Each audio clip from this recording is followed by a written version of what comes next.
god. Oh, these clips.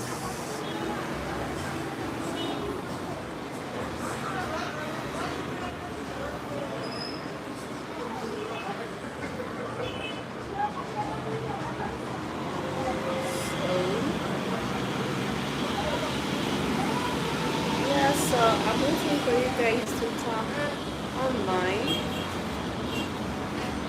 or to get on my live so that yeah we can talk about lots of stuff. So yeah, I need to spill the tea. So I'm literally waiting for you guys to come on my live so that yeah I can start talk.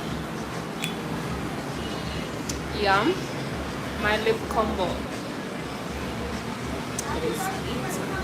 So we're going to start with the reason why some of you guys be there, you go to a dermatologist, he or she like recommends like products for you, or you go to an esthetician, she recommends like uh, products for you to use, and or maybe some other beauty procedures for you to go through so that you can be able like to have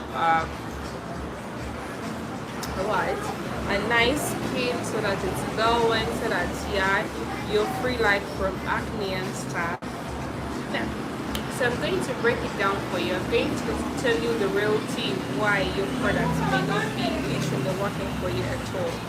So yeah, I'm literally waiting for you guys, and I have another topic to talk about where like one certain girl, I saw like the story on TikTok where a certain girl like she went to a dermatologist, a really well known like beauty clinic in our country. So the lady went there, but where she went, she saw her dermatologist like checking on ChatGPT like what products she could recommend to her, you know, and she recommended the product. And since the girl like trusted the beauty clinic, so she went on with using the beauty products because she thought or knew that the products would work because she saw like other people testifying about their results from that certain, you know, beauty clinic. So literally nothing happened, you know, the skin was even getting worse and worse and worse. And I really related to her story because I one time I went to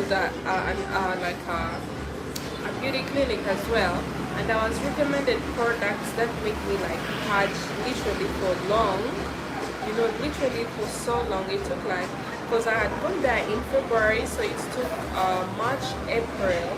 So I went back in May, at the beginning of May. So her dermatologist like recommending products just through chat GPT, you know, recommendations. So it's something because most of the times ChatGPT, if you know how to really use ChatGPT and you do not let our Benjamin, hi. So if you do not let like ChatGPT like manipulate you, or you know how to use it and what to do, so it can really work for you. And the recommendations always, you know, wow. Because yeah, I can testify about that. I'm going to get on to that story, you know, about like getting right recommendation from the chat GPT. But let's go into depth with the story and how I related about it, because seriously it's something that I feel like so touched, where like nowadays people just, okay, some people like literally depend on, you know, maybe some Google or some like they use ChatGPT to recommend a product. That's why most people they go like to dermatologist and they tell you, oh, you really have this, it's really so severe, you need to maybe like to have this facial, and you do it and then it just, you know, gets worse and worse. So literally it's just because sometimes, as you know, nothing is perfect like 100%. So sometimes it's just your skin, and it's only you who can, you know, you can get to know your skin and what it reacts to, and you need to be like soaking. You need to know, my skin is a little bit tingly. and also it's feeling a little bit itchy after I'm cleansing. So if you take some time, like a month, while you're trying to analyze or even 2 weeks, it will be like an allergic reaction. It just indicates that the product that you're using or the cleanser that you're using is not doing its thing. It's just like if you're using, if you have a maybe a combination skin type where some parts are dry and a little bit like oily, so it might be where the dry part is where you're feeling the itchiness. So it means, yeah, so it means what you're using, literally the cleanser that you're using is just like drying more of the dry area, hair colors. So it's literally drying the where you have the dry skin type. So when you use a cleanser that helps to regulate the sebum, production. So that means it's going to dry out. The more you use it like more frequently, if it has like salicylic acid, it's going to dry out the dry area. So let's continue with the story. As sometimes I talk about the story time, the story thing, and then I try to give you an example, guys, and then I go to I dive into another topic so that I can try to make things like easier for you guys, so that you can be able like to understand that. Yeah, so I'm doing well, Benjamin, if you're here. So yes, literally that's how it is. So me, my story, when I went to my dermatologist, so she recommended something like CeraVe, hydrating to hydrating cleanser, like for my skin type. Yeah, so since I have combination skin type, my skin needs a lot of like hydration, literally a lot of hydration. So that's why she recommended that. And I was literally so new like to skincare, I was just like using products that I could just, I could just see like other people like using. Yeah. So then when she recommended CeraVe, of course it was working. It was literally working, because I could see my skin. It could not like have the closed comedones. When I talk about the closed comedones, I mean the whiteheads, Yes, so I didn't have like the closed comedones. Yeah, my skin was so smooth, even though like I had like acne. So the CeraVe gave me like more acne. Yet before I could just literally like get pimples just when I'm going in my periods, or maybe when I get like a mosquito bite, then I could get that, So yeah, that was the case. But with the CeraVe hydrating to hydrating cleanser, it just gave me like acne. So if you want to see the results, because I can't pin here the results, like the before, and because right now this is how my skin looks like, So if you want to see my before, you can check out my previous videos where I shared like my skincare journey and my acne journey. So the skincare products gave me the acne, So I know I may not be the only person that went through that certain situation. I know there might be people that who are recommended the product, but the product is making them purge like literally so more than how their skin was looking before. So yes, that's my experience. So I was also using with the niacinamide serum, like 10% niacinamide and 2% of the zinc, to help like take away the blemishes and the black spots. For it was literally doing its work. Yeah, it was literally doing it so well. Yes, and then for the sunscreen, oh my god, it was a lifesaver. So when I was recommended another cleanser, which is the La Roche-Posay micropillar cleanser, so I was told to stop using the niacinamide serum, since the niacinamide was in high concentration and my skin needed needed like a basic skin routine, you know, skincare routine. So that's why I was just like cleansing and then like moisturizing and then protecting. So that was the only thing that I was doing. Yes. So after that, when I did that, my skin changed, and the what?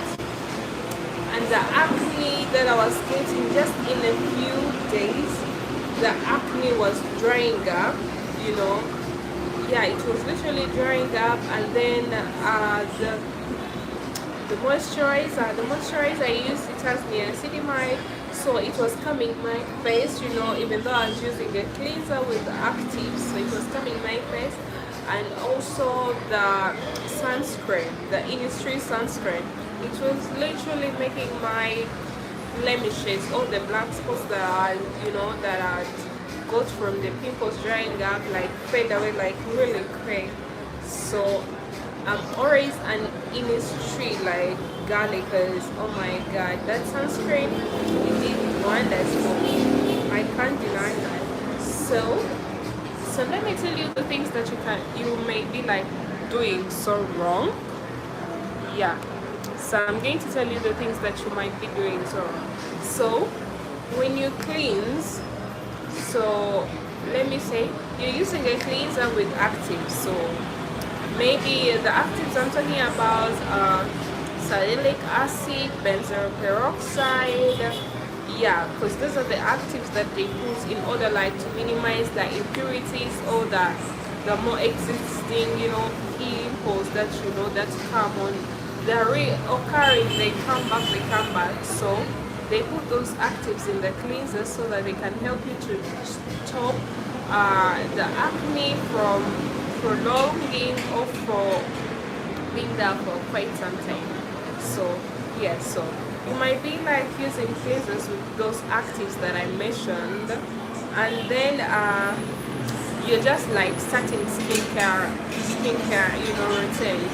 So what literally you have to do, you don't just, because they say that to cleanse your face, you're supposed like to cleanse it like for 1 minute. Yeah, for 1 minute. So when you use a cleanser for 1 minute for a start, so that means the more you use it, if you're using it day and night, it's going to irritate your skin barrier. And as I told you before, like if your skin barrier becomes compromised, so that means your skin care products, they won't be like able to work so effectively. You're going to experience a lot of irritation, a lot of breaking out, you know, not just like purging but just breaking out, you know. So yes, so that's why when you're cleansing, you have to cleanse for 20 minutes, not 20 minutes, like 20 seconds. Instead of cleansing for 1 minute, you just cleanse for 20 seconds, you know, so that because when you cleanse for 20 seconds, it won't irritate the skin barrier. It's just like calming your skin barrier before it gets used to the products and the actives that you're using. And then after like a week, then you can try to cleanse for 1 minute. So the mistake that you might be doing, that's, you know, making your skincare not to work so that your skin is not skinning like mine, is because you're cleansing way too long. So that means you're also like removing the natural, you know, oil that is supposed to be there so that your face is not that so dry. Because you're supposed to minimize that so that your face remains with enough sebum, so that the products that you might be, the actives and the chemicals that you're using might not be able like to, you know, to irritate your skin barrier and stuff, you know. Yeah, so the other mistake that you might be doing to your skin, that it's not skinning or glowing, is you're following trends. Yeah, you're just a person that sees like an influencer or someone, you know, or just like me, I'm using a certain product, then you think just because it's cleared my acne, then it's going to clear yours, without knowing you're supposed to use products on your face or skin after you know your skin type, because if you know your skin type, then it's gonna be easier for you to know the right products to use on your face. Yeah, so when you know your skin type, so that means you're going to be using the skincare products that are going to, meet your skincare needs. So that's why the mistake that most of you that might be doing, that your skincare is not skinning, is because you're following skincare trends, you're following other people's skincare routine, which are other people's skincare routine that do not match your skin type.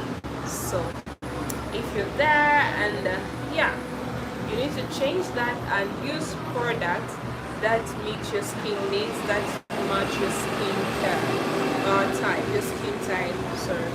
So yes, guys, you'll excuse me, I need to drink some water because every time I talk for too long I usually get a headache.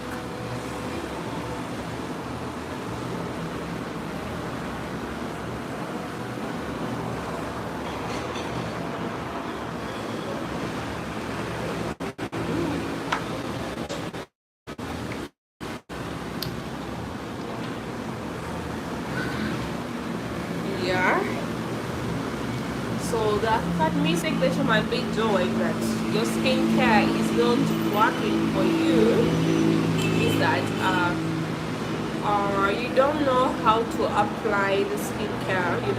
So since you might be on a tight budget, and yeah, you don't want the skincare products to get done quickly, and when you apply the moisturizer, you just apply just a little bit, just a little bit. Yet it's supposed to be like a peanut size of moisturizer that you're supposed to apply on your face. Yes, so if you have like combination and oil, you just have to use like a lightweight, moisturizer.